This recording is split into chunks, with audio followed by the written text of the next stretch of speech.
மோடி வந்தார், எடப்பாடியை கூப்பிட்டார், கையெழுத்து போடியான போட்டார், கரெக்ட் வரலாம் ஏறி போச்சு.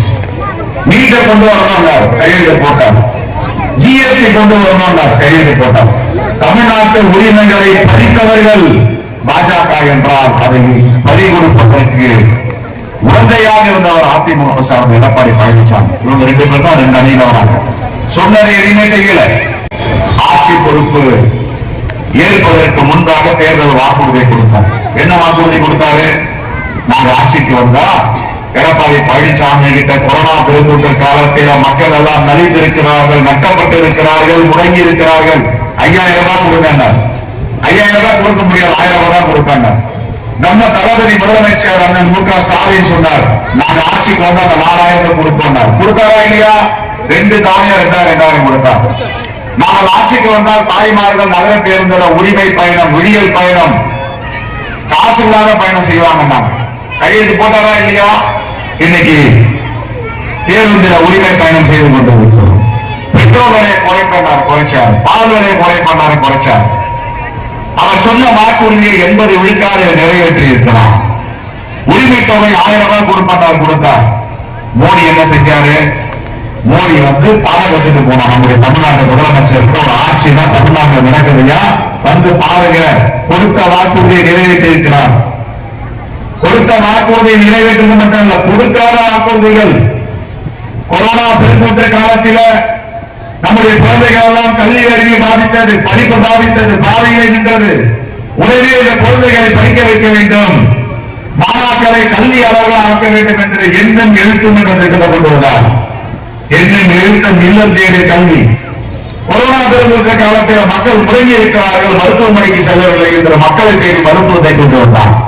இதெல்லாம் எந்த வாக்குறுதியில் நம்முடைய முதலமைச்சர் சொன்னார்? வாக்குறுதியே கிடையாது. மக்களுக்கு தேவை செய்யணும். இதுதான் அரசு, இதுதான் பெருமைக்குரிய. கருப்பு பணம், தீவிரவாத பணத்தை கண்டுபிடித்து ஒரு வாக்காளருக்கும் 15 லட்சம் கொடுத்திருக்கிறார். எம் எஸ் சுவாமிநாதன் கமிட்டி என்ன செய்ததோ அதை நிறைவேற்றுவோம் என்று சொல்லியிருக்கிறார்கள். அது மட்டுமல்ல, வெள்ளம் வந்தாலும் வறட்சி வந்தாலும் நம்முடைய விவசாய வீட்டு பிள்ளைகள் கல்லூரிக்கு போகணும், படிக்கணும், பட்டதாரி ஆகணும். ஒரு தேசமும் பெண்கள் தாய் நின்றால் தான் அந்த தேசம் முழுமையான விடுதலை பெற்ற தேசமாகும். மகாத்மா காந்தியடிகள் சொன்னார். எடுப்பவருக்கும் கொடுப்பவருக்குமான மக்களிடம் எடுப்பவர் நரேந்திர மோடி, கொடுப்பவர் நம்முடைய தளபதி மு க ஸ்டாலின் அவர்களும் ராகுல் காந்தி அவர்களும். தீர்மானித்துக் கொள்ளுங்கள், எடுப்பவர் வேண்டுமா, கொடுப்பவர் வேண்டுமா? ஜனநாயகத்திற்கும் சர்வதிகாரத்திற்குமான தேர்தல். ஜனநாயகம் வேண்டுமா, சர்வதிகாரம் வேண்டுமா? ஜனநாயகத்தை வீழ்த்த வேண்டும் என்றால், சர்வதிகாரத்தை வீழ்த்த வேண்டும் என்றால் ஜனநாயகம் வளர வேண்டும். ஜனநாயகம் வளர்ந்தால்தான் இந்த நாடு செழிப்பாக இருக்கும். பேச்சுரிமை, எழுத்துரிமை, கருத்துரிமை, அரசியலமைப்பு சட்டம் பாதுகாக்கப்படும். பெண்களுக்கு எங்கே பாதுகாப்பு இருக்கிறது? மோடி ஆட்சியில என் அருமை தாய்மார்களே, பெரியவர்களே, இந்த தலைமுறையை பாதுகாக்கின்ற தேர்தல், அடுத்த தலைமுறையை காப்பாற்ற போகின்ற தேர்தல்.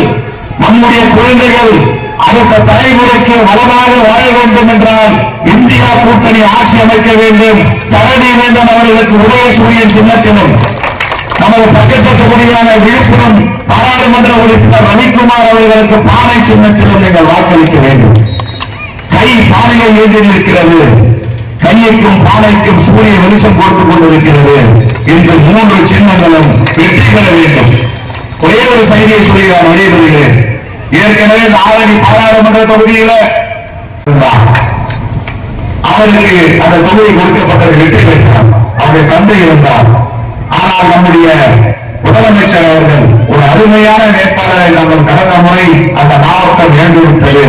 இந்த முறை அவருக்கு அந்த தொகுதியை தர வேண்டும் என்று தலைவர் ராகுல் காந்தியுடன் பேசியவுடன் இந்த வேட்பாளருடைய அருமை, பெருமை, முக்கியத்துவத்தை அறிந்து நாங்கள் கடலூருக்கு சென்று விட்டோம்.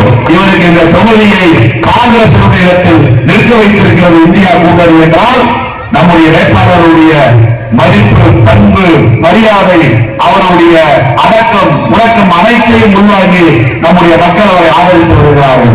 ஆகவே ஜனநாயகம் வளர வேண்டும், சர்வதிகாரம் விழ வேண்டும், 5 லட்சம் வாக்குக்கு மேல் அவர் வெற்றி பெற வேண்டும், வெற்றி பெற வேண்டும். உங்கள் வீட்டு பிள்ளையாம் நம்முடைய அருமை வேட்பாளர் தரணிவேந்தன் அவர்களுக்கு உதயசூரிய சின்னத்தில் வாக்களிங்கள் வாக்களிங்கள் என்று கேட்டு விடைபெறுகிறேன்.